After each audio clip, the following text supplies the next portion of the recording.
Welcome to the latest episode of the NLA podcast. Today, we're going to be finalizing our 5 challenges leaders face. Today, we're going to be speaking on nurturing a culture of innovation and continuous improvement. I am your host, Dr. Amin Sanaya, leaderologist, thought leader, and author.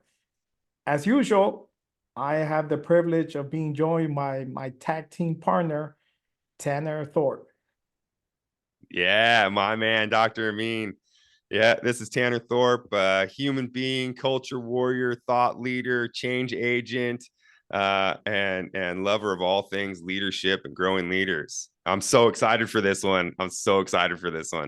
It was funny because people don't know we don't actually have to do a lot of background work or do a lot of research when we do our podcast, because this is stuff that we've done and we do day in, day out. And Yep. it is so cool to be able to speak on the work that we do. So when me and Tanner are texting about, he's asking me, okay, what are we going to talk about? And I send him a text. Today's going to be nurturing a culture of innovation and continuous improvement. Uh, 4 words. We Got we that. we got this. Oh, we got this one. Yeah, Yeah. yeah. It was so funny, but I mean, it's just we love what we do. That's why. So it's so cool. Absolutely, absolutely. We've had a lot of conversations on this podcast so far in these 5 episodes, but this one, I mean, this one's our wheelhouse. I mean, this is all about culture, Oh yeah. and how do you grow a culture of continuous improvement and growth? And yeah, I can't wait to dig into this one. It's going to be fun.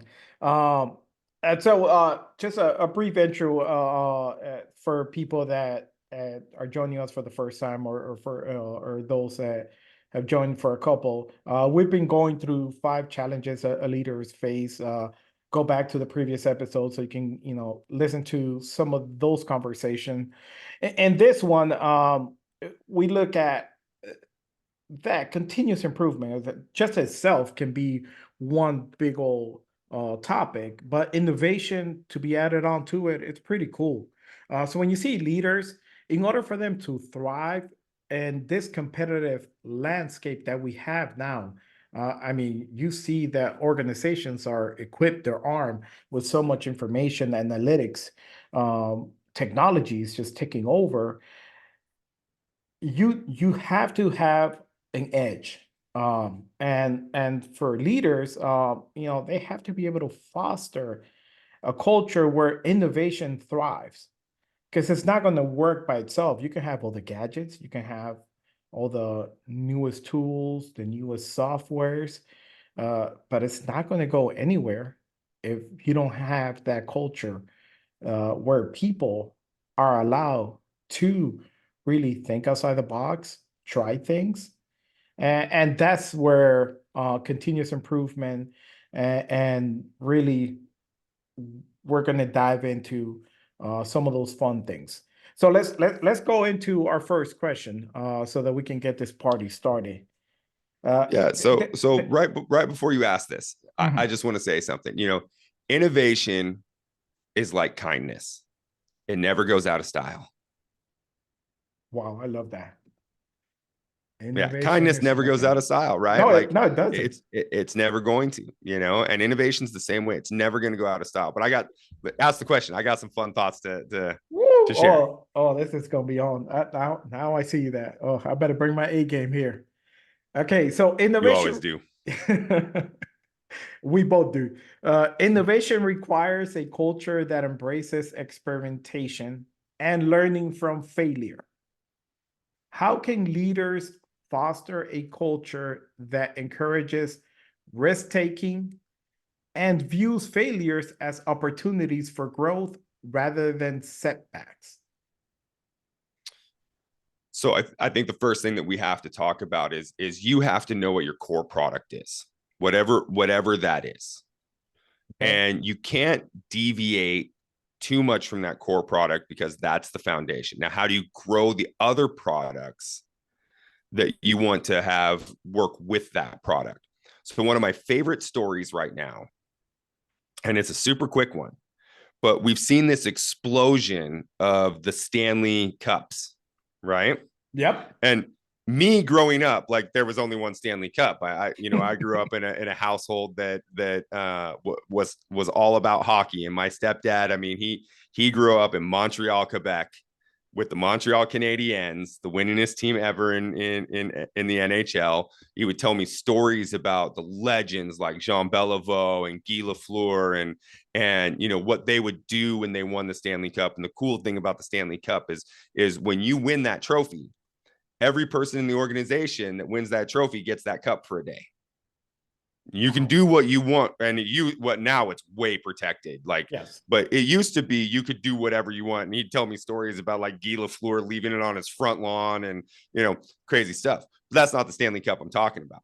The Stanley Cup I'm talking about is the one that Starbucks just partnered with, and people are lining up outside of Target forever to get one of them. But here's the fun part of that story. Did you know that Stanley has been around for over 100 years? No, I didn't know that.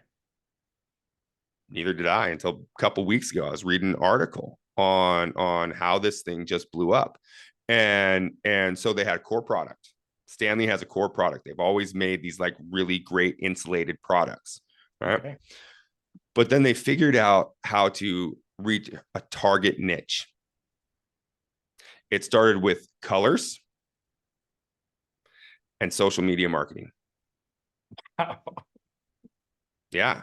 So a product that, I mean, has been around forever, got a little innovated with their core product and said, okay, we know we've got a good product. We've always had a good product. It's tried and true. It lasts forever, but we need to get it into the mass market somehow. They started marketing it in Dick's Sporting Goods. They started marketing it with different colors that they knew that would appeal to all demographics. They started marketing it on social media. Tag us in your social media. And all of a sudden, boom. It's kind of like that Cristiano Ronaldo story. It took me 17 years to become an overnight success. Everybody calls him an overnight success. Oh, this guy came out of nowhere. Well, no, he honed his craft for 17 years. So when we're talking about innovation and we're talking about, go ahead. No, go ahead. When we're talking about innovation, we can't take our eyes off what our core product is. Then we have to use creative tools, and whether those tools are technology, whether those tools are marketing, whether those tools are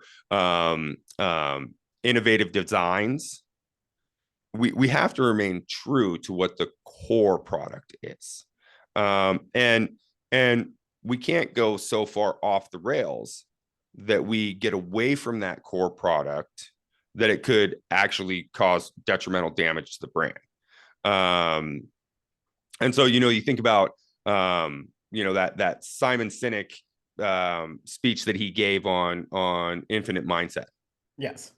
Where he talks about Apple being the one to revolutionize the music industry by creating the iPod. But Microsoft tried to do the same thing. They created the Zune. And I remember I actually had a Zune.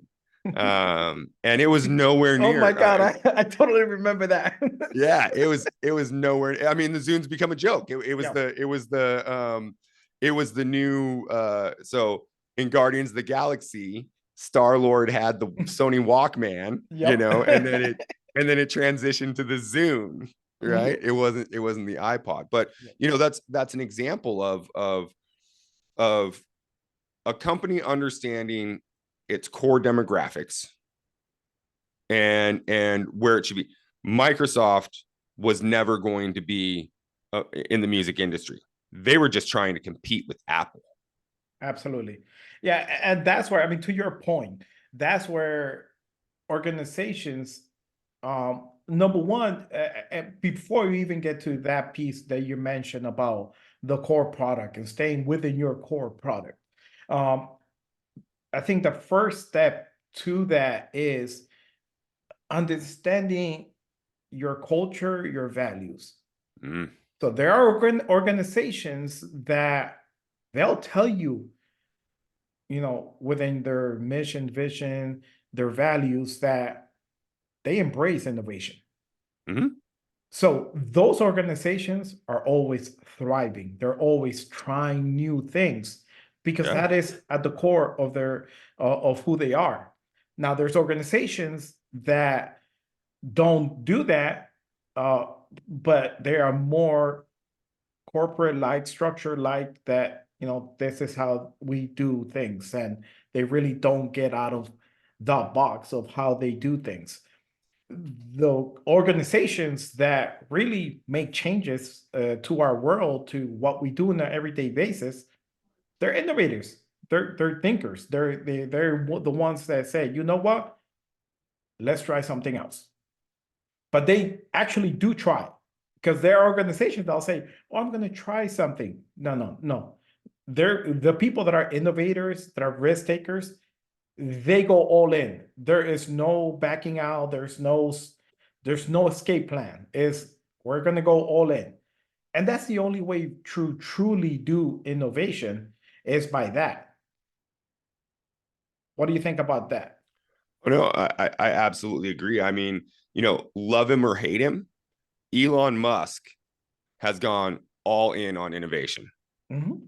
I mean, he said it from the beginning. He said, "Look, this is what I'm all about. Whether I succeed or fail, I'm going to know that I did everything within my power to do the things that I'm passionate about, and I'm going to hire the people who have the same passions as me, and I'm going to find ways to continually innovate and grow and adjust. And I mean, look at what the guy's doing. Again, love or hate him as a person, Yeah. personality, that's completely separate from the innovation piece and that willingness to fail. And you're absolutely right. The companies that say that they're going to go all in on innovation, Mhm. usually they have a plan around what that innovation looks like and their Mhm. margin for error. So, they're not going to put all of their eggs in one basket, but they are going to dedicate a certain amount of resources to this is what we're going to do to innovate. And they have to believe deeply that what they're trying to innovate towards Mhm. is going to change whatever they're intending to change. Yeah. So one of the things that I remember reading, because I like to read about certain topics, and innovation is something that it's very near and dear to my heart, because I do want to keep up with the changing times. Is that the companies that are really good at innovations, they act the leaders in those organizations. They create innovation labs or spaces that are just dedicated for people to go experiment. How cool is that? And I mean, really, that's the way it should be. If you say you're going to be an innovator, I mean, look at look at the pharmaceutical industry. I mean, if you're really trying to cure something, you're going to fail a lot of times before you get there. But you have to dedicate a lab. You have to dedicate resources. Absolutely. You have to dedicate a high margin of error. And so the second part of that question was, how do we embrace failures? Oh yeah, that's yeah. Let's go down You know, that so that so venture. yeah, so let's dive into that a little bit. If you say that you truly are going to be an innovator, then you're also saying, I'm going to accept that we're going to fail. And it's one thing to say we're going to accept failure.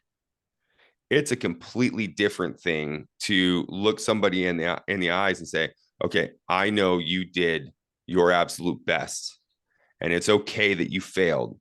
We're going to pick ourselves up by the bootstraps and we're going to try again. And you have to recognize that the other person's going to need time with that failure, Yep. because innovators are also high achievers, and high achievers don't really like to fail. And you and I talk a lot about how how important failure is for growth. I mean, it's you can't have it. Like you can't have one without the other. You can't. There's no other way. You can't. And high achievers don't like to admit failure. You know, so along with that culture of innovation and that culture of accepting failure as a pathway to true innovative greatness, you also have to encourage a culture of honesty. Absolutely. Because oftentimes when people fail, they don't want to admit it. You know, and technology is getting a whole lot better about that. This is another thing that you and I were talking about the other day. You know, as we embrace technologies and as we embrace the ever evolving age of information and analytics, it's so much harder to hide the data. You know, it used to be, hey, you know, maybe I had this small failure and I could kind of brush it under the rug. No one's going to know about it. And, you know, yeah, I'll keep that failure to myself. Right? You know, but that doesn't help anything.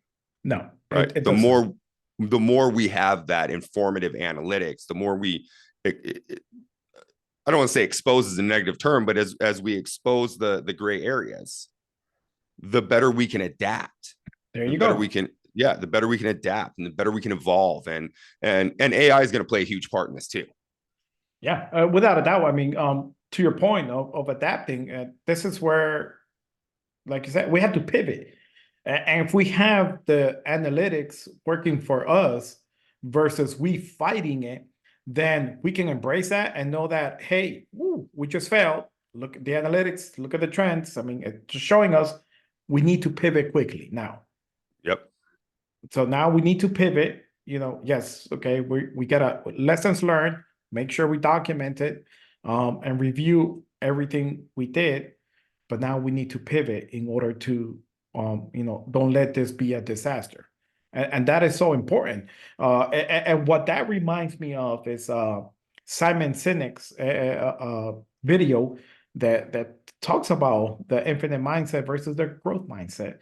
You know, well, finite mindset versus a growth mindset is you have to allow that in order for you to have that growth mindset. You have to be okay with failures, but you also have to be okay with pivoting quickly from those failures and learning from it. Yeah. Look, we're all trying to climb mountains here.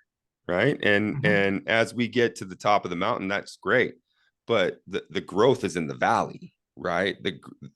I read something the other day. It said, everybody wants the testimony, but nobody wants the test. Amen.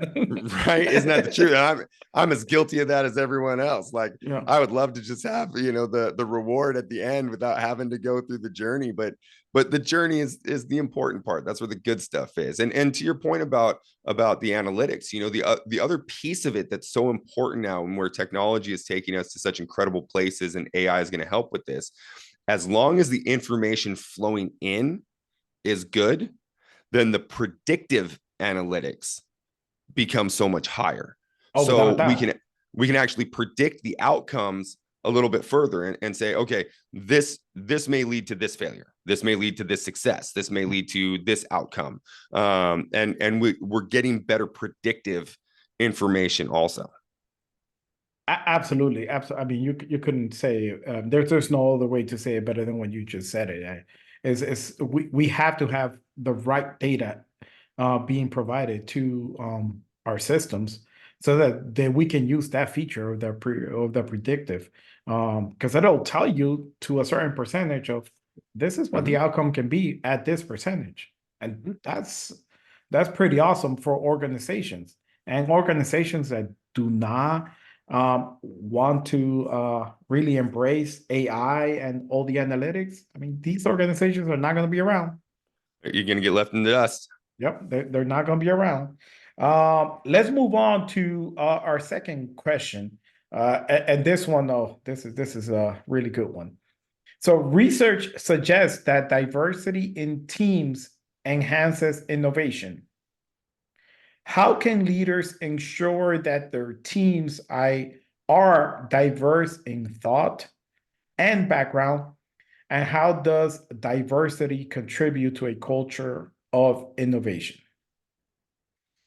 Yeah, so I will never underscore the use of personality tests Oh or yeah. character tests.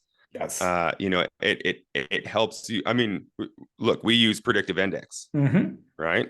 And Absolutely. predictive index, I mean, it tells you, um, it tells you who the analytical people are on your team, it tells you who the mavericks are, it tells you who the outliers are, it tells you who the the strong cognitive thinkers are. I love strength finders. Mhm. I think that's another really great one just for personal development. So you understand Yes. your strengths and how to grow those. And there's plenty of other ones out there. There's the disc assessment and things like that. I think those are great building blocks for how do you create diversity on a team. We talked about it on our last podcast that understanding the people in the room Yes. and the personality types that you have.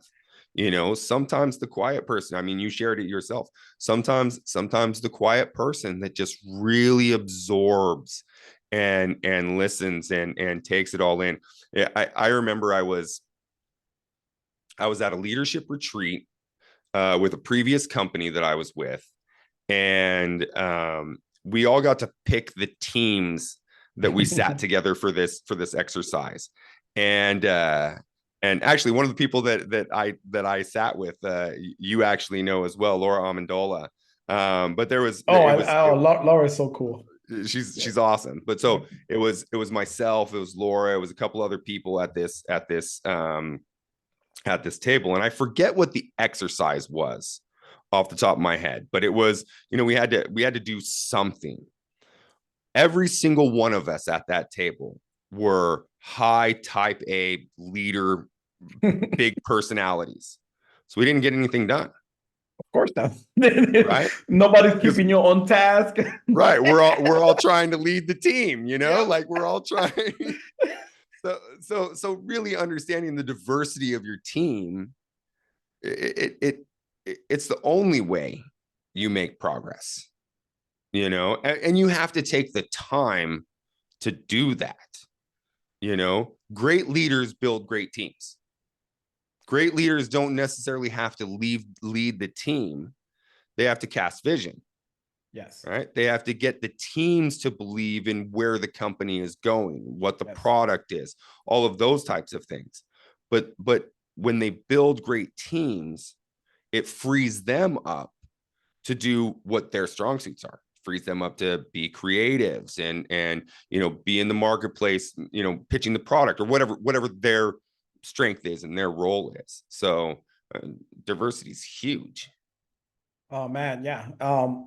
Especially for me, it's important to get to know someone and their upbringings because that tells you a lot about that person, those challenges that they had to really persevere through. It tells you a lot about a person, and you want that. And once you have that, and you understand the people in your teams and the struggles that have shaped them to where they are, it just allows you to serve them better because then you Yeah. know who to put to lead what project depending on those circumstances.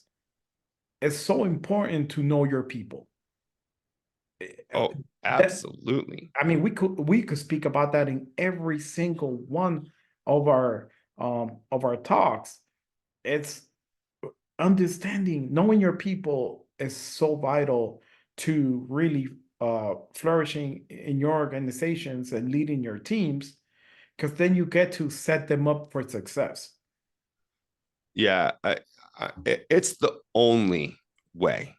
And sometimes you don't have a lot of time to get to know them. But the relational aspect, it's critically important.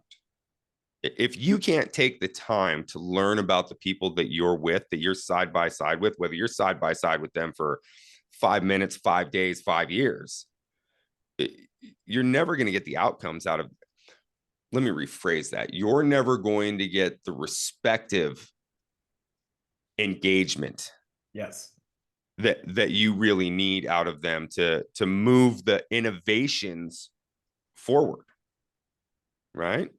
I mean, like, jokingly, my team a couple of weeks ago, they said, and I work with a lot of kids. I work with a lot of entry level team members, and they said something about this group needs a gang, and I said, "Oh, I've got one already." And they said, "Yeah, you do." Which what they're saying is that Yep. they'll follow me into the trenches. There you go. They'll follow me anywhere, and it's because of that relational engagement. I know what they're going through in their lives. You know, I know because I've been there with them. You know, I know because I have similar stories to some of them. I know because we talk about their pets or their kids or their grandparents, or, you know, just like you said, you know, you learn about them, and I don't have to spend a lot of time with them to get them engaged. And I know who my strong players are, and I know who my weak players are. And it's important for me to put my strong players with my weak players so that they can grow each other. You know? To your point, and I want to touch upon this on purpose, uh, saying that you know their struggles, what they're going through.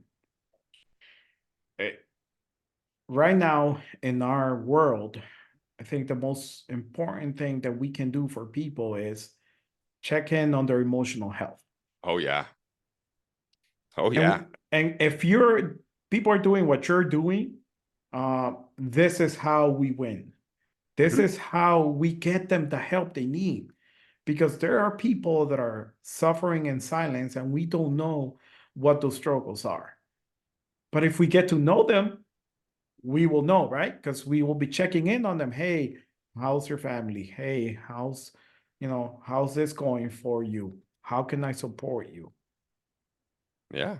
Yeah. I mean, one thing that I teach with my team is you know each other better than anyone else. Yes. You know each other's personalities. And when someone's off, reach out. They don't have to share anything with you. Yep. But I mean, let's make no mistake about it. There is an emotional health crisis Yes. in the world right now. Yes. In the world. And I saw something actually this morning that was a little frightening to me. And I'm not a big news person. I try to stay away from that because I like to keep a very healthy, positive mindset. And I feel like the news is a lot of negativity, regardless of my personal opinions on that. I saw something today that said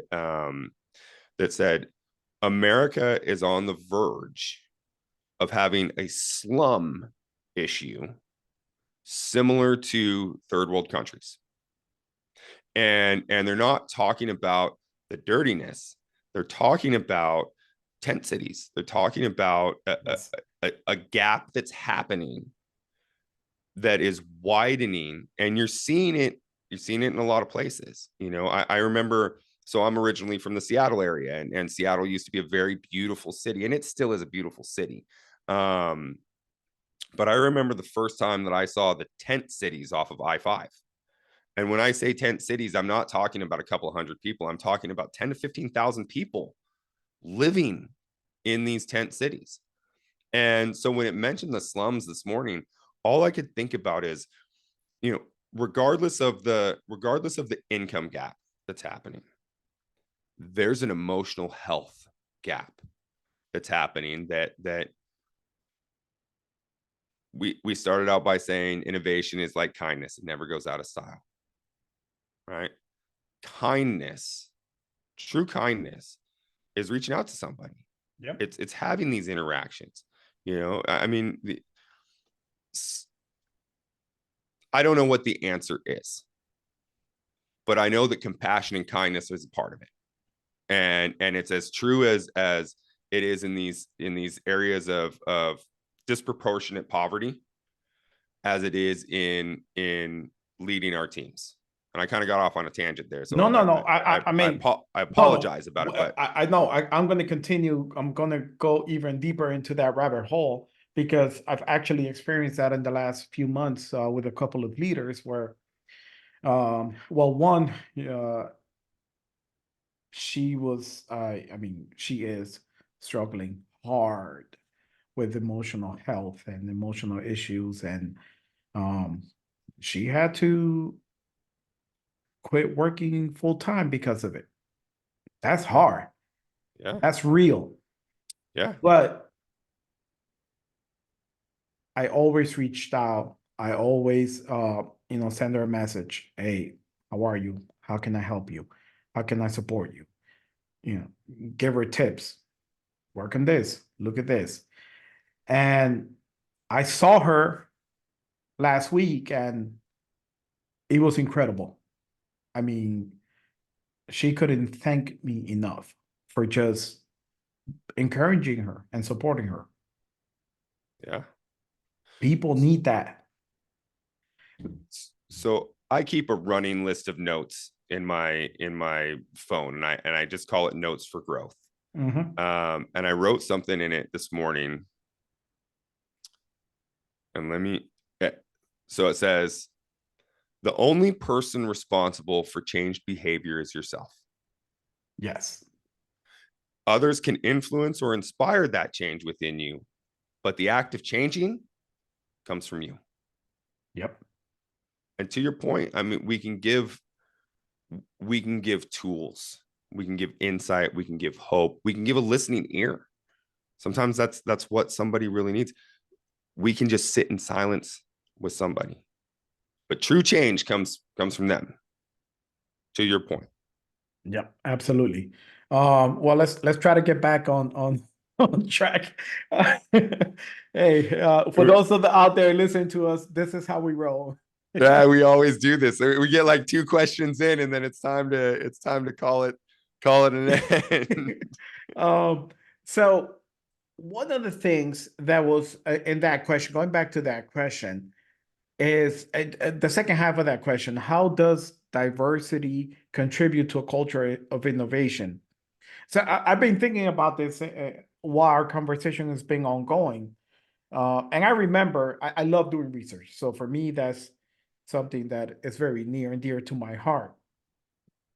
Research has shown that diversity spurs creativity and problem solving in a team. And how does it do that? Because you're allowing on a team that it has diversity of thought, different upbringings, different backgrounds, you're allowing for multiple viewpoints and different approaches to tackle any challenges. That in itself spurs creativity. Absolutely. And you mentioned diversity of thought. Well, there's also diversity of culture, diversity of upbringings. Yes. And it can be as close as growing up in the same city, Yeah. right? Just for different. I mean, there's that saying, different sides of the track or other sides of the track, or growing up in different parts of the world. I mean, you grew up in the Dominican Republic. I was born in Kansas and grew up in Seattle, but our diversity of thought comes together when we're having these really creative, how do we grow our leaders, how do we grow this innovation mindset, how do we grow culture, and that just feeds even more into that team dynamic. If you are truly intentional about knowing your people Yes. and knowing your team, Yes. then that as you build these great teams, that they're going to feed off each other. They're going to feed off their life experiences, their work experiences, their successes, their failures. Yes. And how does their life experiences and life knowledge contribute to the overall goal of innovation? It's all of it, all of it. Yeah. The one thing that Oh, really, yeah, the one thing that really stood out to me in what you were saying is everyone's experiences and what they bring to the table um, speaks to me in a sense where one of the things that it's important to me is how can I be better today, or what can I learn from someone today? And that's how you do it, yeah. by allowing those moments of really getting to know people and listening to their viewpoints and how can they bring something that will challenge me today to be better. Yeah. Yeah. And you know, it's look, we're all so busy in this world. And you know that my number one guiding principle is that you can't control the first thought that comes into your head, but you can control the second. Mhm. And in that, there's so many times where we let the noise of the world and the busyness of the world and everything that's happening in our brains stop us from having that true interaction, Yes. to learning that something from someone else, because we all have those preconceived judgments or notions or whatever going on in our head. So, you know, somebody comes up that thinks different than us, and we've already decided, Yes. I don't have time for that person today. Right. But that person may just be that thing that you need. That may just be that angel, you know, that's being sent to you to give you a different perspective, to unlock something new, to help you see things in a different way. And Oh, it, you're doing yourself a disservice I, if you go ahead. I see I, it. I see it bubbling up. I see it bubbling up. what you're saying. I mean, I've experienced that multiple times where I am like, okay, this is what we're gonna do. We're just go ahead, say whatever you're gonna say, but it doesn't matter. I already have it made up in my head. Right, right. But then that person says a few words, and you're like, oh, and then it's time to backtrace. So, okay, well, let's have a conversation. Yeah. So many times. It is so vital to allow for everyone to have to say their piece and have a say into what's going on, because you never know, that one person, like you said, will change everything. Yeah. So Yeah. I've learned in life that, yeah, you when you're making decisions, especially tough decisions, you want as much information. So you want to hear everyone's point of view so that then you can make a well-informed decision. That's it. That's it. And when you're talking about innovation, right? I mean, again, this world is moving and Mhm. changing so rapidly that if you don't take time to listen to the diverse perspectives that are around you, uh, you may miss the most incredible innovations that are being presented at the table. You know, Without, yeah, no, you're absolutely correct with that. It's vital. It's really vital to listen. That's, I mean, one of the most important skills a leader can have if they want to be successful it's is active listening. active listening. Yeah. Yeah, And you know, we've been talking about technology quite a bit, and you know, AI and things like that. And while AI is going to continue to enhance things very rapidly, the one thing that AI will never be able to do is have that human experience, yep. the compassion piece. I mean, they've been trying to see if they can get it to experience true human emotion, and it can't. It's not a part of its systemic creation. You know, Yeah. it can mimic it, but you can tell. I mean, you can tell that it's not genuine. So genuine human emotion, that genuine human experience, you'll never be able to take that away. Absolutely And no. and it only comes from one place. It Yep. comes from us. Absolutely. And this is where people are always going to be around. Yep. You're gonna need leaders, and leaders at the core, it's about creating other leaders. Yeah. It's about that. It's about the people. And you can't have that human connection without humans. Yep. Yep. All right. So we still have another question. What do you want to do? You want to dive into it, or you want to save it for the next one? What I'll leave it up to you this time. We're at what? How long are we in this recording right now? 45 minutes? Yes. Oh, you want Yes. to keep going? You want to? It might go longer. Um let's go, and then I'll edit if we need to. All right. Sounds good. Sounds good. Let's roll. Let's roll. So, continuous improvement is a fundamental aspect of sustaining innovation.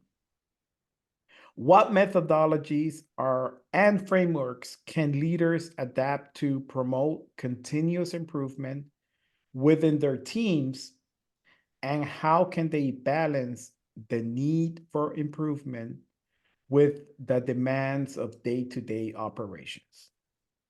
This is a big one. Wow. Okay. So the saying has been around forever: knowledge is power. Okay. And I think that whether we're talking about teams or individual growth for continuous improvement, I think one of the most important things people can do is read. Hey man, hey man, people, You please know, read. I know a lot of people don't like reading. Please read. please read, and however you get that information in, it's so important that one, you have to find balance. Okay, so if you don't like to read books on management styles or leadership styles or things like that, find some sort of book that interests you. And if you don't like to read, listen to it. Yep. Listen to an Audible or something, but try and get yourself something that pertains to what you do, your area of expertise, or Yes. what you're truly passionate about. And yeah, I had a conversation with somebody the other day. It was a dear friend of mine, and she's a little bit older. She's actually at retirement age, but she feels this ingrained passion that she needs to work. And she's been out of work for a while, and she was going back to work. And she called me the night before, and I said, look, if you don't love it, don't do it. Don't do it. And if you do love it, find things that make you love it more. Even at the age of retirement, life is too short to do something that you don't absolutely love. So my very first thing is read, listen to audibles. Number two, for leaders in group settings, I think it's really important to workshop. Oh yeah. And there's tons of fun things out there that can be very engaging. Very fun workshops can really open up the minds and the creativity of your teams. But also remember, nobody wants to sit in a meeting all day long. I don't know anyone that gets true joy out of sitting in meetings all day long. I know I don't. You want my most creative self? About an hour is the longest you're going to really keep my mind engaged. That's me personally. Some people can go 2 hours, 3 hours. I would say 4 hours is way too long. Yeah. But I'm also a very tactile learner. I have to get my hands on things to really get it to sink in and engage. And so again, it's understanding people's learning styles as well. Yes. And so sometimes the first workshop should be, what is your learning style? Are you a written learner? Are you an audible learner? Are you a tactile learner? So once you know that, then you can really start to engage your team and get them creative. Yeah, to your point, if you're going to do a workshop, please do some background information on it. The best workshops are the ones that they do a mixture of lecture and then hands-on or team projects, and really keep you engaged. Like you, I can't. An hour is even a lot for me. You have to engage me in a different way. Within that hour, like make me get up or do something. Yeah. You will lose me very quickly. My mind will be somewhere else. So yeah, it has to be very engaging, but it cannot be engaging where it's just person talking there. Engage people in conversations. Engage people in having them really think through what the topic is and giving their point of view, and you can have a better dialogue. Do breakout rooms where people have to go work on the project and then come back and present it. Yeah.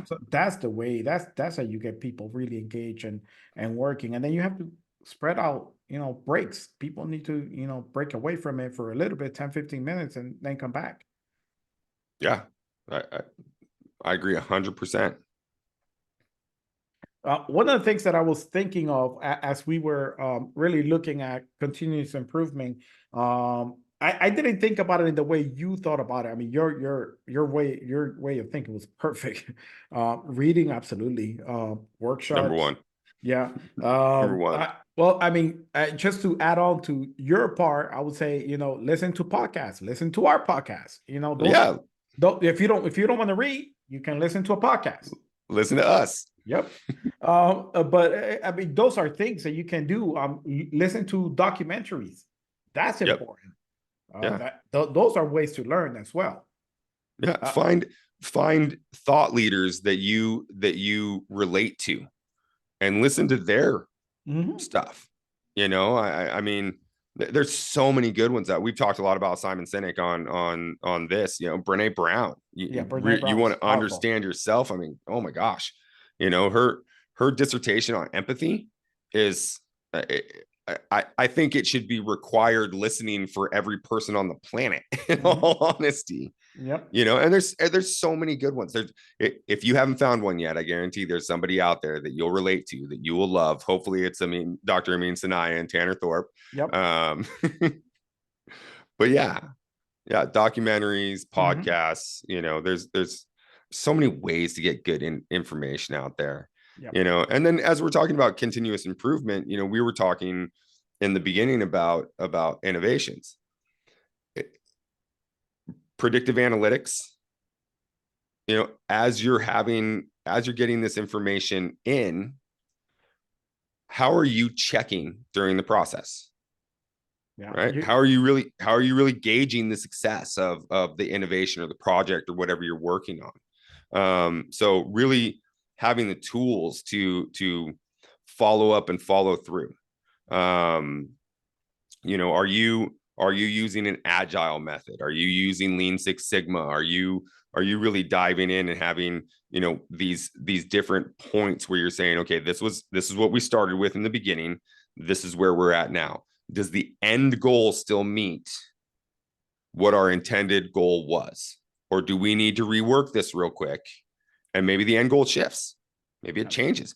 Maybe because you have a really great diverse team that you've been engaging with, and they're giving all of this great feedback and ideas, that you find out, well, we've got a whole different product here. Maybe we need to scrap that original idea and go this way. Absolutely. I mean, to your point, one of the ones that I love is an oldie, but I mean, it's very soundproof, is the approach of PDCA, which is plan, do, checked, and act. I mean, that cycle, you do that many of times, you're going to get every answer you want. I mean, every answer, you're going to get to it by following that cycle.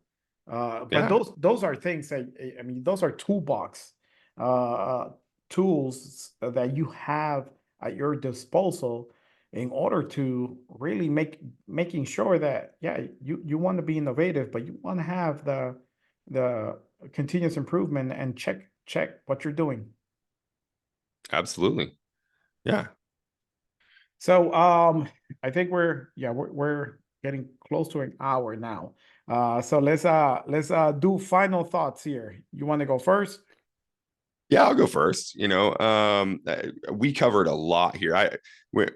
As you started out with, I was really excited when I saw the questions Yeah. on this because I, I, I knew it in my bones. This is going to be a 45-minute to an hour conversation, and I'm so proud of the work that we do, Doctor. I mean, Oh, without a doubt, man. because you can tell in these questions, in these answers, there's a passion for this, and we've talked about the 5 challenges that leaders face. And look, being a leader is about challenges. It's about tackling challenges. It's about understanding the challenges. It's about having that level-headed approach that says whatever comes at me, we've got the acumen and strength in our teams to be able to plan, do, check, adjust, Yep. and so as we're ending these 5 leadership challenges, I think we ended on the best one, because what we're talking about here is what gets the juices flowing. We're talking about how do we really engage our teams? How do we love on our teams? How do we do the things that never go out of style, like kindness? This is where the real growth happens in us. It's where the real growth happens in our teams. It's where the real growth happens in our companies, and it's where the magic happens. So I think that there's a lot to be said about being innovative, but at the core of all of it, it's about your people. Yep. Know your people is know your business. That's right. Amen. No other way around that. Wow, how do I follow that up? Woo. Like you always do, with Uh, with incredible intelligence and great insight. Thank you for those kind words. Well, 2 things. Because as you were speaking, I'm like, okay, my mind's firing. So I have a impromptu announcement at the end, but let me conclude our 5 leadership challenges. I'm going to recap the 5 of them real quickly. So number 1, we talked about inspiring and motivating your team. That was such a powerful conversation.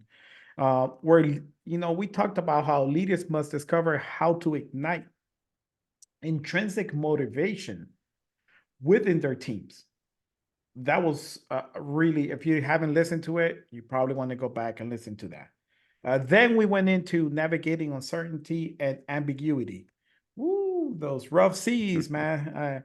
And for people like Tanner and myself that are really mavericks and like to do things a little bit different, that's our wheelhouse right there. But that's Oh not yeah. for everybody. It really is not. So that is something that a challenge that leaders nowadays must face, because if your organization is not trying different things, it's going to be hard, and you can't do that unless you're comfortable being uncomfortable. And Yep. I know that was a big piece of that conversation. From there, we went to addressing conflict and managing difficult relationships. Wow, that conversation was powerful.